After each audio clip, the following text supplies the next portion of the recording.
ఐంద్రీం జాగ్రదుదగ్రమూలపదవీం ఐరమ్మదావాహనం అంతస్తాంత్రిక వామదక్షిణపద హ్రీంకారమధ్యాత్మికాం జ్యోతిర్మండలచాక్రిక వ్యతికరాం ఓంకారఘంటార్భటీం వందే వస్యముఖీం మహాకవిసఖీం మంత్రాదిదేవీశ్వరీం సత్యజ్ఞానసుఖస్వరూపమమలం క్షీరాబ్ధిమధ్యే స్థితం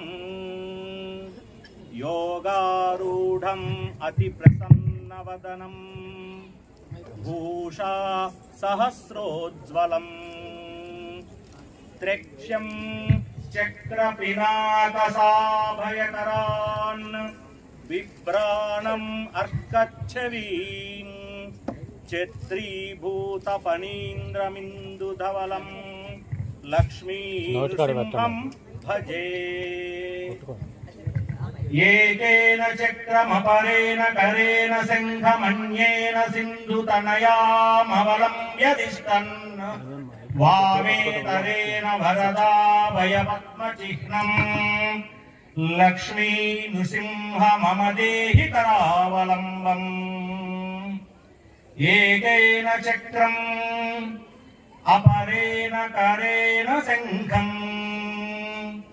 అన్యేన సింధుతనయాం అవలంబ్య తిష్టన్ వామేతరేణ వరదాభయపద్మచిహ్నం లక్ష్మీ నృసింహ మమ దేహి కరావలంబం.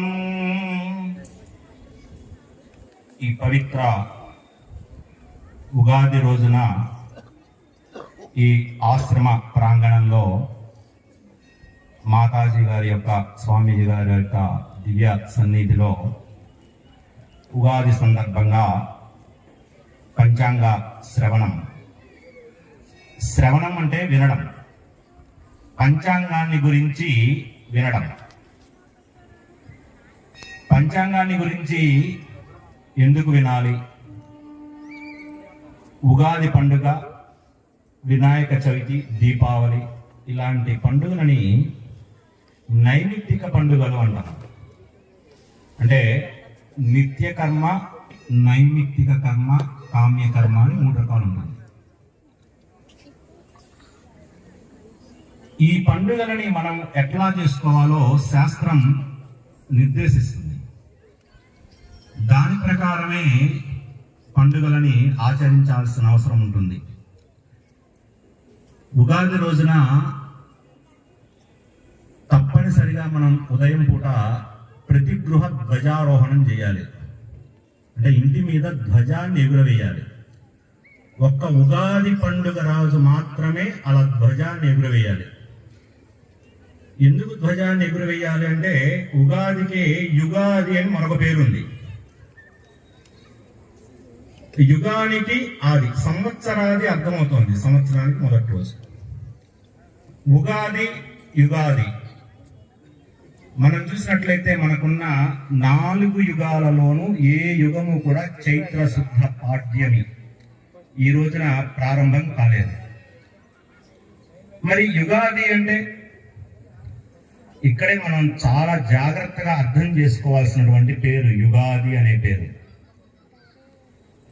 యుగము అంటే యుస్ అనేటువంటి ధాతు సంస్కృతంలో కలయిక అని అర్థం, పరివర్తన. యుగాది ఎందుకు చేసుకోవాలంటే ప్రతి సంవత్సరం మానసికంగా పరివర్తన చెందాలి, ఆధ్యాత్మికంగా ఉన్నత స్థితికి చేరుకుంటూ ఉండాలి. అది యుగాది అనే పదం తెలియజేస్తుంది. చూడండి, ఎవరైనా ఒక మహాపురుషుడు ఉద్భవిస్తే ఒక కాలంలో అతన్ని యుగ పురుషుడు అంటారు. అంటే మానసికంగా అతను అంత అత్యున్నతమైన యోగ స్థితికో ఆధ్యాత్మిక స్థితికో చేరుకుంటాడు. సంవత్సరాలు కూడా అందుకే వచ్చాయి మనకి. ఉగాది అనే పేరు వివరిస్తాను ఒక్క నిమిషం. యుగాది అయిపోయిన తర్వాత ఈ మానసిక పరివర్తన రావడం కోసమే సంవత్సరాల పేర్లు కూడా ఉన్నాయి మనకి. మొట్టమొదటి పేరు చూడండి, ప్రభవ, విభవ, శుక్ల, ప్రమోదూత. ఇంత మంచి పేర్లు ఉంటాయి. మధ్య మధ్యలో మనకి క్రోధి వెళ్ళిపోయింది పోయిన సంవత్సరం, లేకపోతే విలంబి, లేదా వచ్చే సంవత్సరం పరాభవ, ఒక 2-3 సంవత్సరాల తర్వాత వచ్చేటువంటి ప్రమాదీచ. కొన్ని పేర్లు ఒక భయాన్ని కలిగించేటువంటి అర్థాన్ని కలిగి ఉంటాయి, కొన్ని పేర్లు ఏమో అద్భుతంగా ఉంటాయి. చిట్ట చివరి సంవత్సరం చూడండి, క్షయ అనే పేరు, దానికి అక్షయ అనే పేరుంది 60వ సంవత్సరానికి. ప్రభవ అంటే పుట్టడం.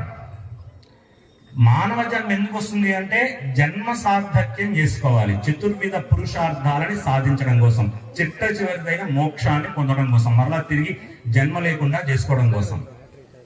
మెటీరియల్ లైఫ్ లో ఇరుక్కుపోకూడదు, భౌతిక జీవనంలో, ఆధ్యాత్మిక జీవనంలో మరలా జన్మ చేసుకోకూడదు. అది సంవత్సరాల యొక్క లక్ష్యం. అందుకోసమే ప్రభవతో మొదలై చిట్ట చివరిది క్షయ, అక్షయ 2 పేర్లు ఉన్నాయి.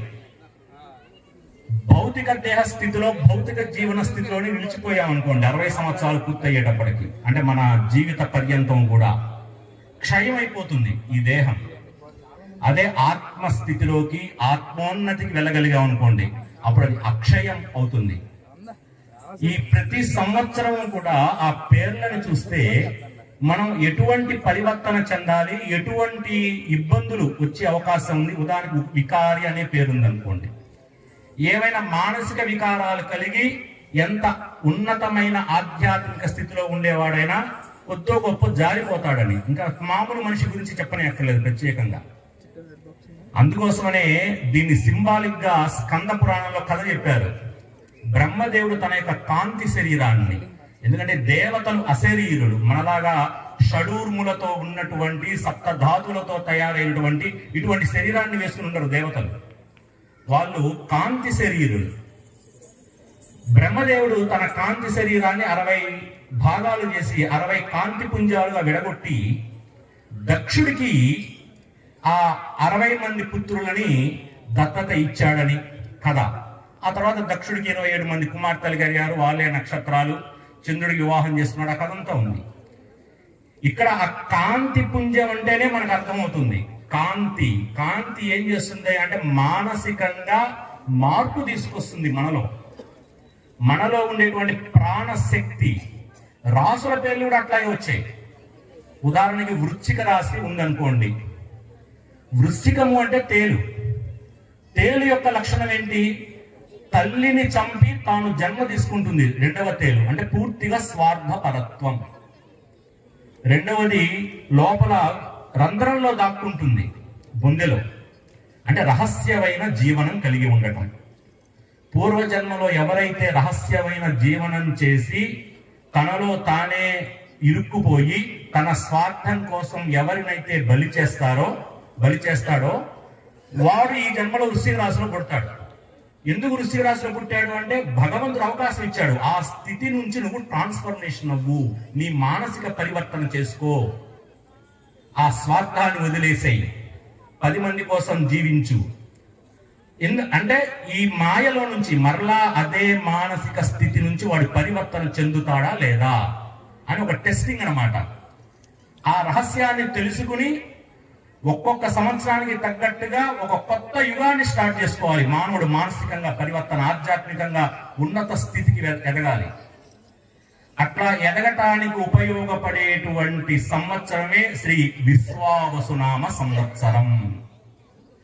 మనలో ఉన్న ప్రాణశక్తిని ఉద్దీపనం చేసుకోవడానికి ఉపయోగపడేటువంటి ఒక అద్భుతమైన సంవత్సరం ఈ విశ్వావసునామ సంవత్సరం. మనం చూసినట్లయితే విష్ణు సహస్రనామాల్లో విశ్వం విష్ణుర్వషట్కారో భూత భవ్య భవత్ ప్రభు, మొట్టమొదటి శ్లోకంలో మొట్టమొదటి పాదం విశ్వం విష్ణు. ఈ విశ్వమంతా తనే సృష్టించింది. విశ్వం అంటే కేవలం ఈ భూప్రపంచమే కాదు, ఇలాంటి భూములు, ఇలా ఇలా మనకు కనబడే సూర్యుడు, చంద్రుడు, కొన్ని వేల మంది మన యొక్క విశ్వంలో ఉన్నారు. వాళ్ళందరినీ సృష్టించినటువంటి వాడు. విష్ణు సర్వవ్యాపక అని వ్యుత్పత్తి సంస్కృతంలో. ప్రతి చోట ఉండేవాడు విష్ణు అంటే. నాలో ఉన్నాడు, మాతాజీ గారిలో ఉన్నారు, స్వామీజీ గారిలో ఉన్నారు, మన శ్రేష్ఠి గారిలో ఉన్నారు, ఇక్కడ ఉన్న చక్కగా నాట్య ప్రదర్శన చేస్తున్నటువంటి ఆ పిల్లల్లో ఉన్నారు, జంతువుల్లో ఉన్నారు. అందరిలోనూ ఉన్నది ఒకటే శక్తి, ప్రాణశక్తి. ప్రాణో ఈశాన భగవాన అంటుంది యోగోపనిషత్తు. అంటే మనిషిలో ఉన్న ప్రాణశక్తే ఈశానుడైన భగవంతుడైన ఈశానుడు, ఈశ్వరుడు. ఆ ప్రాణశక్తిని కాపాడుకోవడం కోసం ఏర్పడిన పండుగ ఉగాది పండుగ.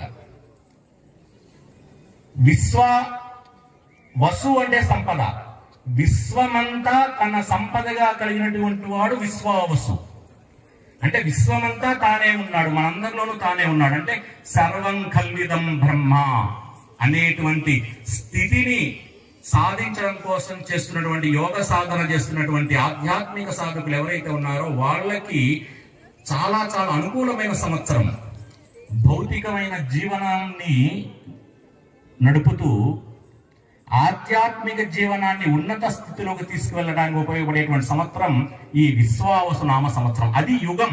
యుగం మారటం అంటే ఆ పరివర్తన రావాలి, ఆధ్యాత్మికంగా పైకి వెదగాలి. ఆ తర్వాత ఉగాది మరొక పేరు. ఊ అంటే నక్షత్రం, గా అంటే గమనం. నక్షత్రాల యొక్క గమనాన్ని ఆధారంగా చేసుకొని కాలాన్ని గణించడం ఉగాది. చంద్రుడు, నక్షత్రాలు వీళ్ళందరినీ ఆధారంగా చేసుకొని గణించడం. చంద్రుడు రవి నుండి, సూర్యుడి నుండి ప్రతిరోజు కొంచెం దూరం జరుగుతూ ఉంటాడు. ఆ దూరం జరుగుతూ ఉండటం చేత 5 స్థితులు ఏర్పడతాయి. తిథి, వారం, నక్షత్రం, యోగం, కరణం అని. పంచ అంటే 5. ఇందాక మాతాజీ గారు చెప్పినట్లుగా పంచ అంటే 5. 5 అంగములు కలది. ఈ 5 అంగాలు ఎట్లా ఏర్పడుతున్నాయి కాలపురుషునికి, కాలానికి అంటే చంద్రుని యొక్క గమనం చేత. సూర్యుడు ఒక స్థిర బిందువు, సూర్యుడు కదలడు. మనకి సూర్యోదయం అవుతున్నట్లుగా, సూర్యాస్తమయం అవుతున్నట్లుగా అనిపించేది ఒక భ్రమ. భూమి తిరుగుతాం వల్ల సూర్యోదయం సూర్యాస్తమయం అవుతున్నాయి, సూర్యుడు కదలడు, అక్కడే ఉంటాడు. ఈ సూర్యుడు నుంచి చంద్రుడు కొంత నియమిత దూరం జరగగానే ఒక తిథి ఏర్పడుతుంది, ఇంకొంచెం నియమిత దూరం జరగగానే ఒక తిథి ఏర్పడుతుంది, నక్షత్రం ఏర్పడుతుంది. తిథిని 2 భాగాలు చేస్తే యోగం అనేది ఏర్పడుతుంది. నక్షత్రాలు ఎలాగైతే 27 ఉన్నాయో కరణాలు 27 ఉంటాయి. ఈ 5 గురించి తెలిపేదాన్ని పంచాంగం అంటాం. ఎందుకు ఉగాది రోజు ఈ 5 గురించి తెలుసుకోవాలి? తిథి చాలా మందికి తెలుసు. తిథి అంటే పాడ్యమి, విద్య, తదియ, క్యాలెండర్స్ ఎవరైనా చెప్తారు. నక్షత్రం కూడా చెప్పగలుగుతారు. వారం తెలుస్తూ ఉంటుంది రోజు. యోగం, కరణాన్ని గురించి మనం పట్టించుకోం. నిజానికి వాటినే పట్టించుకోవాలి. ఎందుకంటే యోగా ద్రోగ నివారణం, కరణాత్ కార్యసిద్ధిశ్చ. ప్రతి నక్షత్రం, ప్రతి తిథి, ప్రతి యోగం, ప్రతి కరణం ప్రతిరోజు మన మీద ఒక ప్రభావాన్ని చూపిస్తుంటాయి. ఎందుకు ప్రభావం చూపిస్తాయంటే, ఉదాహరణకి చంద్రుడు, సూర్యుడు ఇద్దరు 0 degrees లో ఉన్నారనుకోండి, అమావాస్య తిథి ఏర్పడుతుంది. అక్కడి నుంచి చంద్రుడు కొంచెం దూరం జరగడం చేత పాడ్యమి, ఇంకొంచెం దూరం జరగడం చేత విద్య, ఇట్లా తిథులు ఏర్పడతాయి. సరిగ్గా 180 degrees వచ్చేటప్పటికి పౌర్ణమి తిథి వస్తుంది. ఉదాహరణకి ఈ లైట్ ఇప్పుడు నా ఈ కళ్ళ మీద డైరెక్ట్ గా పడుతుంది అనుకోండి, ఎదురుగా ఉన్న వస్తువు నేను అంత స్పష్టంగా చూడలేకపోవచ్చు. ఈ లైట్ కొంచెం ఇలా పక్కకి జరిగింది అనుకోండి, ఒక 10 degrees ఎంతో ఒక తిథి ఏర్పడుతుంది. 10 degrees జరిగితే కొంచెం చూడగలుగుతా. సరే, పూర్తిగా ఈ స్థితికి వచ్చింది అనుకోండి, స్పష్టంగా చూడగలుగుతా. అదే నా వెనక్కి వచ్చింది అనుకోండి, అంటే పౌర్ణమి 180 degrees జరిగింది అనుకోండి, అటు నుంచి అటు కాంతి పడుతుంది కాబట్టి స్పష్టంగా నేను చూడగలుగుతా. ఎప్పుడైతే చూడగలుగుతామో, ఎప్పుడైతే చంద్రుని యొక్క గమనం మన యొక్క మానసిక స్థితిని మారుస్తుంది. చూడండి, ఒక వ్యక్తి ఒక్కొక్క రోజు చాలా చికాకుగా ఉంటాడు, ఒక్కొక్క రోజు చాలా కోపంగా ఉంటాడు, ఒక్కొక్క రోజు చాలా ఆనందంగా ఉంటాడు, ఒక్కొక్క రోజు ఎందుకు విచారంగా ఉందో కూడా మనస్సు అతనికి తెలియదు. దానికి అందరికి కారణం ఏంటంటే చంద్రగమనం. అదే పిచ్చి వాళ్ళు అనుకోండి, మరీ విపరీతంగా ప్రవర్తిస్తారు అమావాస్య పౌర్ణమికి. మనం సాధారణమైన మానవులు కొద్దిగా చికాకు పట్టడం, కోపం తెచ్చుకోవడం, దీని అందరికీ కారణం ఏంటంటే ఏదో ఉదాహరణకి అష్టమి మంగళవారం కలిసి వచ్చింది అనుకోండి. సాధారణంగా మంగళవారం పూట మానసిక స్థితిని కుజుడు ప్రభావితం చేస్తూ ఉంటాడు, కొంచెం అగ్రెసివ్నెస్ ఇస్తాడు. అగ్రెసివ్గా ఉన్నవాడు ఇంకాస్త అగ్రెసివ్గా ఉంటాడు. ఎంత ప్రశాంతంగా ఉండేవాడైనా కొద్దిగా గొప్ప విసుక్కుంటాడు. దానికి అష్టమి కూడా కలిసింది అనుకోండి, దాంతో కూడా ఆశ్లేష నక్షత్రం కలిసింది అనుకోండి, మరింత అగ్రెసివ్గా ఉంటారు.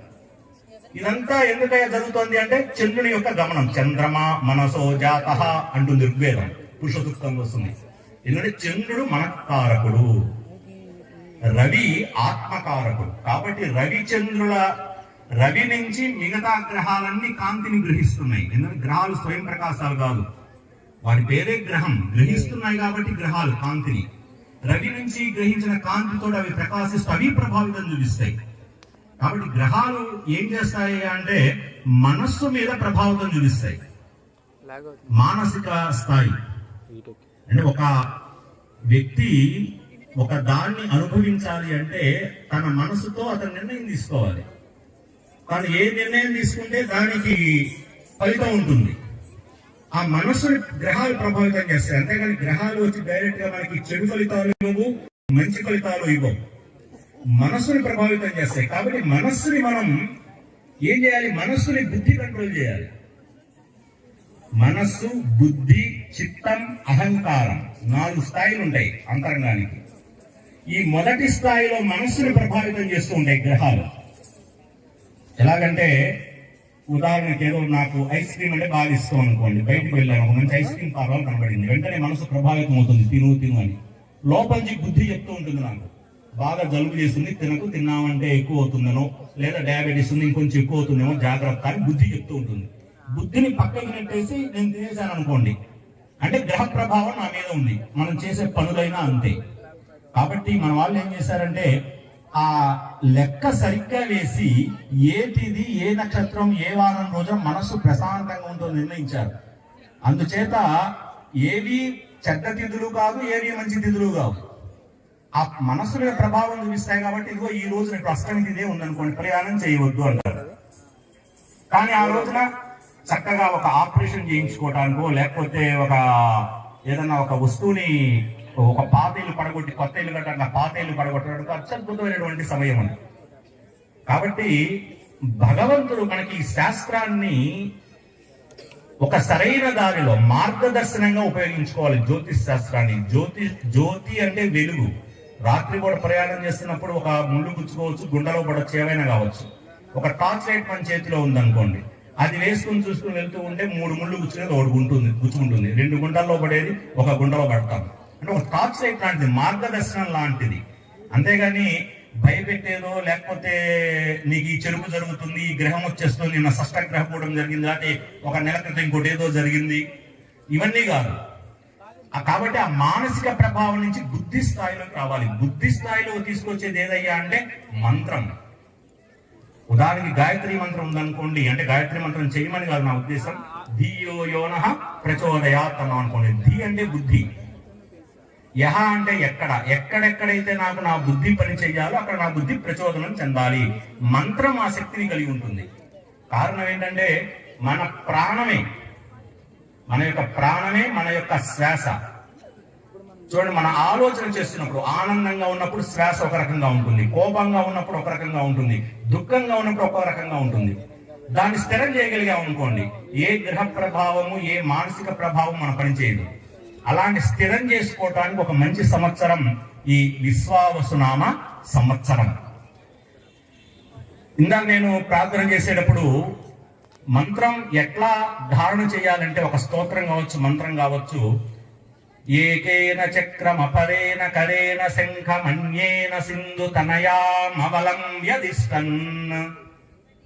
ఒక ఊపిరిలో, ఒక శ్వాసలో సమాసం మొత్తం వచ్చింది. ఆ తర్వాత ఏకేన చక్రం అపరేణ కరేణ శంఖం అన్యేన సింధు తనయాం అవలంబ్య తిష్టన్. ఒక ఊపిరినే ఇలా ఆపి ఆపి ధారణ చేయటం చేత లోపల ఉండేటువంటి ఒక మూలాధార చక్రమో, లేకపోతే ఒక స్వాదిష్టాన చక్రమో, లేకపోతే ఒక అనాహత చక్రమో సంతులనం చెందుతుంది, బ్యాలెన్స్ అవుతుంది. ఈ విశ్వావసునామ సంవత్సరంలో అటువంటి మంత్ర సాధన వల్ల కావచ్చు, స్తోత్రాల ద్వారా కావచ్చు, భగవంతుని యొక్క దర్శనం చేత కావచ్చు, విశ్వమే తన సంపదగా కలిగినటువంటి ఆ భగవంతుని యొక్క దయచేత అటువంటి స్థితిని పొందాలి. ఇంకా ఈ సంవత్సరం మనకి రాజాది నవనాయకులు కనుక చూసినట్లయితే రాజు, సేనాధిపతి, అర్ఘాధిపతి, మేఘాధిపతి 4 ఆధిపత్యాలు రవిగ్రహానికే వచ్చాయి. ఆ తర్వాత విశ్వావసునామ సంవత్సరం నిన్న సాయంత్రం 5:05 మొదలైంది సింహలగ్నంలో. సింహలగ్నానికి అధిపతి రవే. కాబట్టి ఎలా చూసినా సరే ఈ సంవత్సరం రవి గ్రహాధిపత్యం అంటే గ్రహరాజు రవి, చివరికి సంవత్సరం యొక్క ఆధిపత్యాలు కూడా రవి చేతిలోనే ఎక్కువ ఉన్నాయి. కాబట్టి ఈ సంవత్సరం తప్పనిసరిగా అందరూ ఆచరించవలసిన ముఖ్యమైన నియమం ఏంటి అంటే సూర్యోదయం కన్నా ముందు లేవాలి. ఈ ఒక్క సంవత్సరమే కాదు, ఏ సంవత్సరం అయినా సరే సూర్యోదయ పూర్వమే నిద్ర మేల్కోవాలి. ఎందుకంటే ఒక ముఖ్యమంత్రి ఎవరు వస్తున్నారనుకోండి, ఒక రాజు వస్తున్నారనుకోండి, ఆయన వచ్చి మన కోసం వెయిట్ చేయకూడదు, మనం ముందు వచ్చి మనం ఆయన కోసం వెయిట్ చేయాలి. కాబట్టి సూర్యోదయ పూర్వమే లేవాలి. ఎందుకంటే ఈ సంవత్సరం విశ్వావసునామ సంవత్సరం. ఇంకొక ప్రత్యేకత ఉంది దీనికి, అదొక్కటి చెప్పి నేను ముగిస్తాను సమయాభావం వల్ల. ప్రతిరోజు రాత్రి సమయంలో మనం విశ్వం నుండి శక్తిని గ్రహిస్తాం, విశ్వశక్తిని. అందుకోసమే మొదటి జాములో పడుకోమని చెప్తారు. మొదటి జాము అయిపోగానే అంటే 9:30 ఆ ప్రాంతంలో పడుకోవాలి. అర్ధరాత్రి 12 గంటల నుంచి 2:30 మధ్య మన శిరస్సు దగ్గర ఇక్కడ బ్రహ్మరంధ్రం ఉంటుంది, సహస్రార చక్రం అంటాం. అప్పుడే పుట్టిన పిల్లవాడిని చూస్తే ఈ బ్రహ్మరంధ్రం పైకి క్రిందికి కాడుతూ ఉంటుంది. అక్కడి నుండి విశ్వశక్తిని గ్రహించి అక్కడ మొదలైన వెన్నుపూస మనకి చిట్ట చివరి మలద్వారం దగ్గర మూలాధార చక్రం వరకు ఉంటుంది. ఆ మూలాధార చక్రంలోకి ఆ విశ్వశక్తి మొత్తం క్రిందకు వచ్చి అక్కడ మూలాధార చక్రం యొక్క లక్షణం ఏంటంటే విశ్వశక్తిని ప్రాణశక్తిగా మారుస్తుంది. కారణం ఏంటంటే ప్రతిరోజు మనం ప్రాణశక్తిని ఖర్చు పెడుతున్నాం. ఇప్పుడు నేను మాట్లాడుతున్నాను అంటే నా ప్రాణశక్తిని ఖర్చు పెడుతున్నాను, ఏదన్నా ఒక పని చేస్తున్నావు అంటే మన ప్రాణశక్తిని ఖర్చు పెడుతున్నాం అని అర్థం. కాబట్టి ప్రతిరోజు రాత్రి కూడా ప్రాణశక్తి రీఛార్జ్ అవుతుంది. ఈ సంవత్సరం ఎవరైతే జాగ్రత్తగా అట్లా పడుకుంటారో ఆ రీఛార్జ్ ఎక్కువ ఉండి అనేక రోగాల నుండి ఉపశమనం పొందే అవకాశం కూడా ఉంటుంది. ఎందుకంటే సరిగ్గా ఆ 12 గంటల నుంచి 2:30 మధ్య ఆ విశ్వశక్తి మూలాధారం దగ్గర చేరి ప్రాణశక్తిగా మారి తెల్లవారుజామున బ్రాహ్మీ ముహూర్తం లేచిందో చూడండి, వరుసగా మన మహర్షులు ఎంత గొప్ప ఆచారాన్ని మనకి ఏర్పరిచారో. ప్రాణశక్తి అక్కడి నుంచి మళ్ళీ పైకి వెళ్ళడం మొదలవుతుంది. సాయంత్రం పడుకునే సమయానికి ఎలా వెళ్తుంది అంటే ముందు కాలకృత్యాలు తీర్చుకుందాం, అది మూలాధార చక్రానికి సంబంధించింది. తర్వాత స్నానం చేశాం, స్వాదిష్టాన చక్రానికి సంబంధించింది, ఎందుకంటే స్వాదిష్టానం జలభూతం. ఆ తర్వాత భోజనం చేసాం లేదా టిఫిన్ చేసాం, అది మణిపూర చక్రానికి సంబంధించినటువంటిది, అగ్నిభూతం. ఇక్కడే మరి చాలా మంది ఏం చేస్తారంటే ప్రాణశక్తుల పైకి వెళ్ళాలి, పొరపాటు మనకి తిన్న తర్వాత స్నానం చేశారనుకోండి, అంటే పైకి వచ్చిన ప్రాణశక్తి కింద వెళ్ళిపోయింది. మళ్ళా దానివల్ల ఏం జరుగుతుంది, డైజెషన్ ప్రాబ్లం రావటము, లేకపోతే గ్యాస్ట్రిక్ ప్రాబ్లం రావటం. అంటే ప్రాణశక్తిని మనం కిందకి వేస్ట్ చేస్తున్నాం, మళ్ళా పైకి తీసుకొస్తున్నాం. అదే మనం రోజు చేసే పనులన్నీ అనాహత చక్రానికి సంబంధించినటువంటివి. సాయంకాలం ఏంటంటే విశుద్ధి చక్రానికి చేరుతుంది, ఆజ్ఞా చక్రానికి ప్రాణశక్తి. నిద్రపోయే సమయాన్ని సరిగ్గా సహస్రానికి చేరుతుంది. కాబట్టి తాత్కాలిక సమాధి స్థితి అన్నారు నిద్రని. ఆ సమయంలో విశ్వశక్తి గ్రహించాలి. సూర్యుడు ఈ సంవత్సరం ఇంత అధిపతి కావటం చేత, సూర్యుడు ఆత్మకారకుడు కావటం చేత అటువంటి ప్రాణశక్తిని చక్కగా గ్రహించి ఈ సంవత్సరంలో నేను చెప్పినటువంటి మానసిక పరివర్తన చెంది ఒక అద్భుతమైనటువంటి ఆధ్యాత్మిక వికాసం, ఆత్మోన్నతి, మన చేసేటువంటి అన్ని పనులలో అందరికీ కూడా సకల శుభాలు కలగాలని ఆశిస్తూ నేను దాదాపు ఒక 25 సంవత్సరాల నుంచి పంచాంగ శ్రవణం చేస్తున్నాను. ఇవాళ ఇది 4వ పంచాంగ శ్రవణం నాకు ఇక్కడ. ఇదే మొదటిసారి ఒక ఆశ్రమ వాతావరణంలో ఇంతమంది ఆధ్యాత్మిక వేత్తల ముందు ఈ స్వామీజీ మాతాజీ గారి ముందు పంచాంగ శ్రవణం చేయడం భగవంతుడు నాకు ఇది కల్పించిన ఒక సదావకాశంగా భావించి భగవంతుడికి మనపూర్వకమైనటువంటి కృతజ్ఞతలు తెలియజేస్తూ స్వస్తి. స్వస్తి ప్రజాభ్య పరిపాలయంతాం న్యాయేన మార్గేణ మహిం మహీషాః గోబ్రాహ్మణేభ్య సోమస్తు నిత్యం లోకాః సమస్తాః సుఖినో భవంతు. జై గురుదేవ దత్త.